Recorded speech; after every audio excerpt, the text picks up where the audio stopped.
What do you think of when you hear campaign contribution? Does it sound boring to you? Well, that's okay.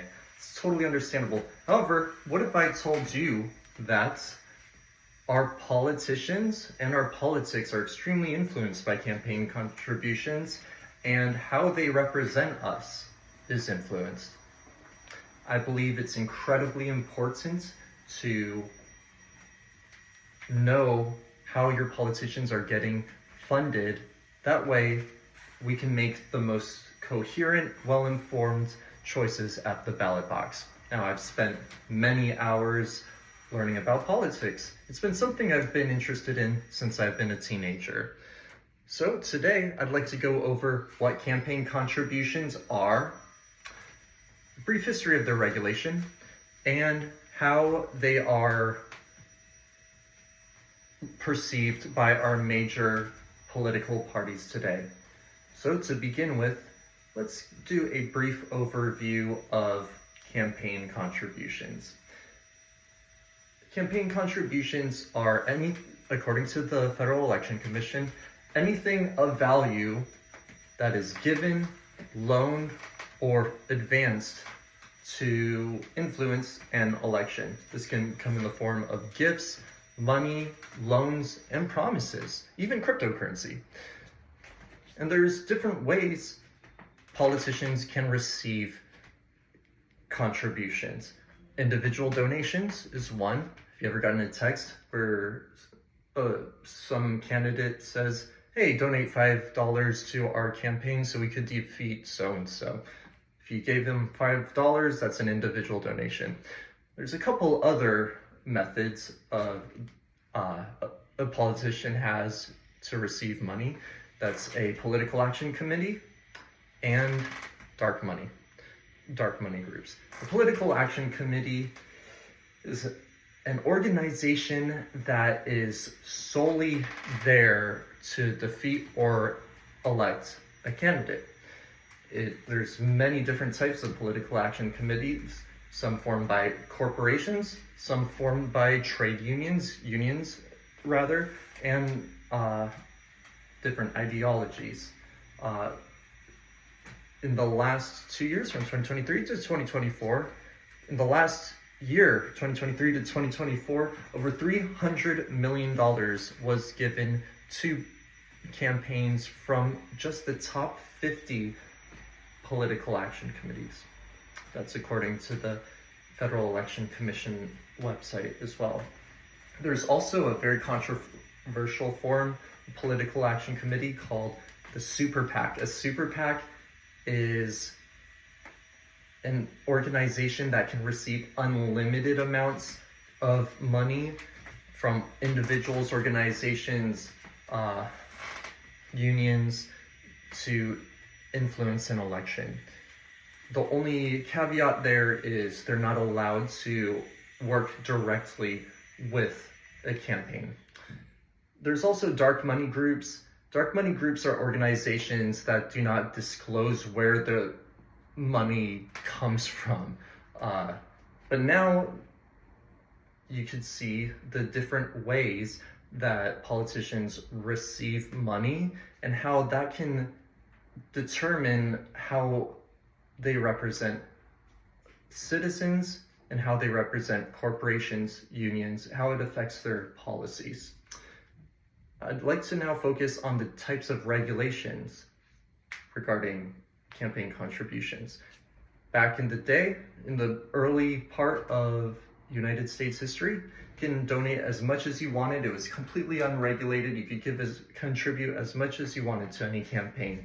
However, in the late 1800s, during the Industrial Revolution, money started flowing into campaigns, and the government saw that there was an imbalance and they were being that campaigns were being influenced. Politicians were being influenced by corporations. So in 1907, the Tillman Act came into play, which said corporations are not allowed to donate to campaigns. Then in 1971, went a step further and basically said corporations, it gave limits to how much campaigns could spend on their media and how much campaigns can receive from corporations, individuals as well. However, in 1976, that was overturned, said it was unconstitutional, and it's actually freedom of speech to donate as much money as you wanted to a political campaign. Let's move forward to 2010. This is one of the most impactful decisions regarding campaign contributions. It's called Citizens United versus the FEC. In 2010, Citizens United won. They basically said that case basically said that you could donate as much money as you wanted, unlimited amounts of money, and spend it on media, on any media at all. That was still regulated anyway.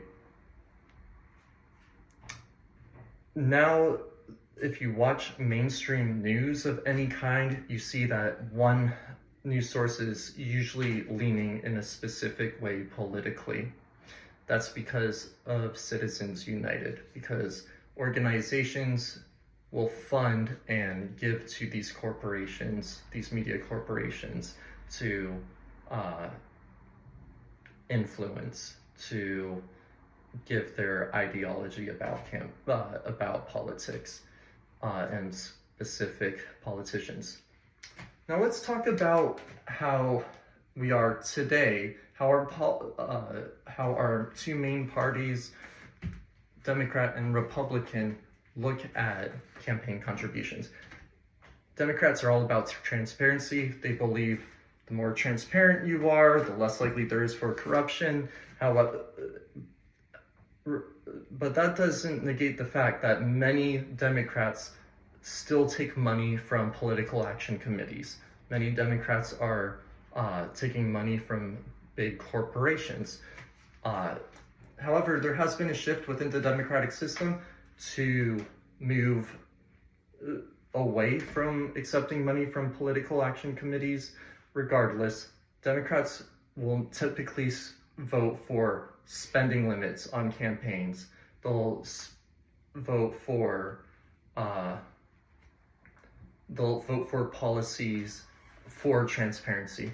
Republicans, on the other hand, they believe in the idea of free speech, that as an American, you should be able to spend and do what you can to get the politician you want elected. And they also believe in the right of anonymity, that you should be able to still donate and contribute to a campaign and still have your privacy. So what you believe in really depends on what political ideology you have. So to end this presentation, I've talked about what campaign contributions are, their history of regulation, and where it stands today among the major political parties. Therefore, I hope that you've learned the importance of knowing where the money your politician of choice, how your politician of choice gets money, and I hope that you can spend some time before you vote doing some research. Thanks.